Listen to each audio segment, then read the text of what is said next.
आज गेली 8 दिवस झाले राज्यातला मान्सून आहे त्याच पोझिशनला आहे. आपण ही जी लाईन बघितली म्हणजे 8 ते जून म्हणजे मान्सून आहे तीच म्हणजे सोलापूरला आपण ज्यावेळेस बातमी केली होती त्यावेळेस सोलापूरला दाखल झाला ही माहिती आपल्याला पुणे वेधशाळांनी दिली होती. आज 15 तारीख आहे, मान्सून आहे तिथेच आहे. कारण काय आहे, अल निनो तर सांगितलंच जातंय, पण मान्सून पुढं का सरकत नाही गेले 8 दिवस आणि तो आणखीन किती दिवस घेईल पुढं सरकायला. कारण आजच्या मितीला म्हणजे बघा जी रेड लाईन दिसते मान्सून अख्खा महाराष्ट्र कव्हर करणं अपेक्षित होतं, पण झालं का प्रत्यक्षात तसं नाही. ही जी ब्ल्यू लाईन आपण बघतोय अजूनही ते सोलापूरच्या साईडला अडकलेली. याच्या मागची नेमकी सायंटिफिक रिझन काय आहेत ही सगळी माहिती घेण्यासाठी आपल्यासोबत स्वतः IMDचे प्रमुख शास्त्रज्ञ आहेत. सानप सर, मला सांगा सर, हे आपण मान्सूनच्या वाटचालीचे सगळे निळे आणि लाल रेषा दाखवतोय, हे काय याचं इंडिकेशन काय आहे? म्हणजे जे ठरलेली वाटचाल होती तशी कुठंच दिसत नाही, काय करणार? राईट.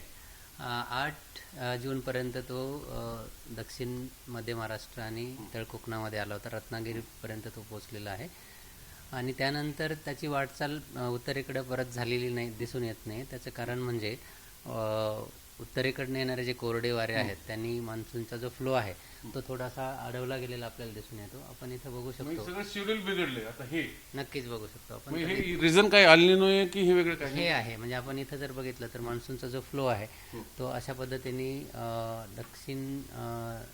दक्षिणेकडचे जे स्टेट्स आहेत ते वळसा घालून या बाजूला जात आहेत आणि ह्या बाजूला सुद्धा थोडे विंड्स पुढे जाताना दिसत आहेत, परंतु ते आपण जर बघितलं तर मान्सूनमध्ये ते स्ट्रेट असे यायला पाहिजे, परंतु ते वळसा घालून जात आहेत आणि हे आहे आपल्या हवेत म्हणजे समुद्र सपाट. हां, त्याचं कारण सांगतो मी तुम्हाला. तर हे जे आहे ते खालच्या बाजूने जातात आणि इकडे सुद्धा आर्द्रता आहे, परंतु आपण जर हे आहे समुद्र सपाटीपासून 1 ते 1.5 किलोमीटरच्या अंतरावर, आपण जर 3 ते 4 किलोमीटरच्या अंतरावर जर बघितलं तर उत्तरेकडनं येणारे कोरडे वारे इथं दिसत आहेत आणि हा जो खालचा जो आपला विंड आपण काय वेळापूर्वी बघितलं खाली दाबले जात आहेत आणि त्यामुळं मान्सूनची प्रगती उत्तरेकडनं होताना आपल्याला दिसत नाही.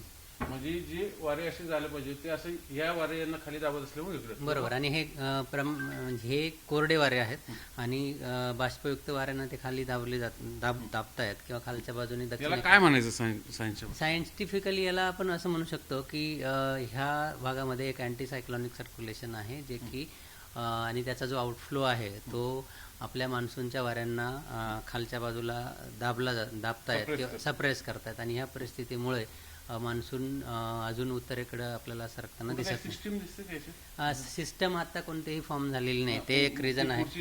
येस, ते आपण याच्यामधून बघू शकतो. आता हे जर आपण सॅटेलाइट इमेजरी बघितली तर ह्यामध्ये छोटे मोठे क्लाउड्स आपल्याला बे ऑफ बेंगॉलमध्ये आहेत आणि ह्या भागामध्ये कोणतीही सिस्टम नाही आहे, त्यामुळे इथं कोरडं वातावरण ब्लॅक दिसतंय आणि ज्या ठिकाणी छोटे छोटे पॅचेस आपल्याला दिसत आहेत ते पूर्व मोसमी पाऊस किंवा आपण त्याला थंडरस्टॉर्म्सचा पाऊस किंवा वादळी पाऊस आहे असं आपण म्हणू शकतो.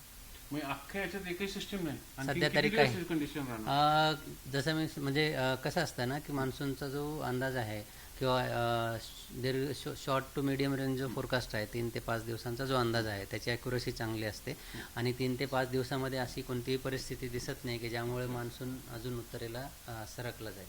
आता पुढचं तुमचं जे फोरकास्ट आहे ते काय दाखवतं मी पुढचे दिवस? आता जर आपण पुढचा महाराष्ट्राचा जर येणाऱ्या 5 दिवसांचा जर फोरकास्ट बघितला तर त्यामध्ये असं दिसतंय की बऱ्याच ठिकाणी वादळी पाऊस किंवा पूर्व मोसमी पाऊस होण्याची शक्यता आहे आणि तो सर्व दूर नसतो.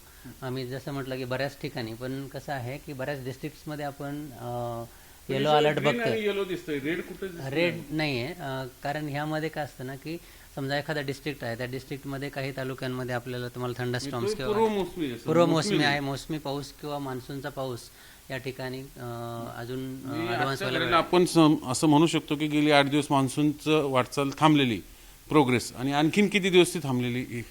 मिनिमम 5 दिवसांच्या फोरकास्टमध्ये तरी असे कोणतेही कंडिशन्स दिसत नाही की ज्यामध्ये मान्सून अजून पुढे सरकला जाईल आणि त्यानंतरचे जे अपडेट्स आहेत ते आपण दिले जाईल. याचा अर्थ असा नाही की 5 दिवसानंतर मान्सून येणार आहे. मान्सून 5 दिवसांपर्यंत तरी आता काही कंडिशन्स फेवरेबल नाही आहेत असं मी क्लिअरली सांगू शकतो. आता 8 आणि पुढचे 5 म्हणजे 13 दिवस खंड पडतोय प्रॉपर मान्सून पुढे सरकण्यासाठी खंड पडतो असं म्हणता येईल, पण मान्सूनचा खंड आहे असं म्हणता येणार नाही कारण मान्सून अजून पोहोचलाच नाही.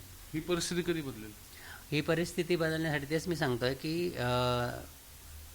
4 ते 5 दिवसांमध्ये पर्यंत अशीच कंडिशन्स राहण्याची शक्यता आहे आणि ह्या दिवसांमध्ये मॉडेल्समध्ये सुद्धा आणि वातावरणामध्ये सुद्धा खूप ड्रास्टिक चेंजेस होत असतात आणि त्यामुळं 4-5 दिवसामध्ये असे कशामुळे अल्निनोमुळे होतंय की हे वरचे जे कोरडे वारे आहेत त्याच्यामुळे? सध्या तरी हे कोरड्या वाऱ्यांमुळेच आहे असं आपण म्हणू शकतो आणि एल्निनोचा जो प्रभाव आहे तो पूर्ण सीझनवर आपल्याला दिसेल.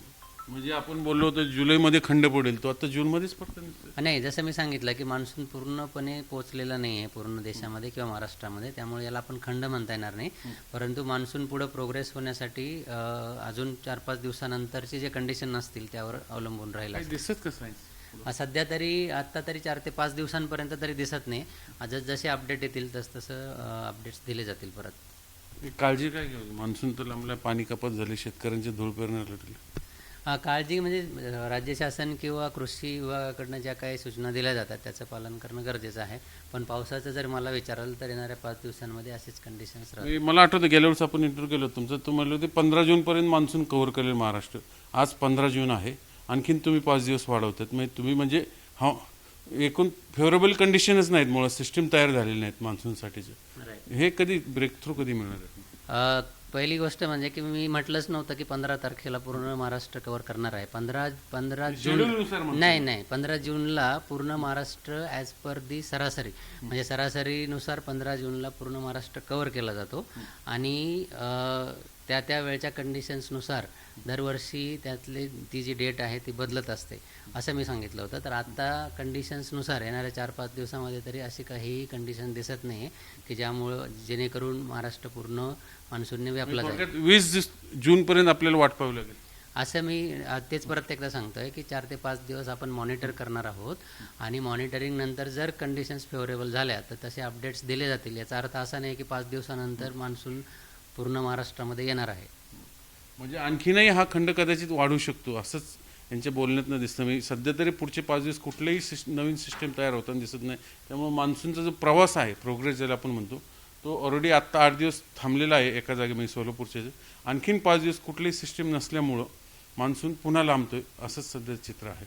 व्हिडिओ जर्नलिस्ट विकी नितीन सांडभोरसह चंद्रांत फुंदे, झी मीडिया, पुणे.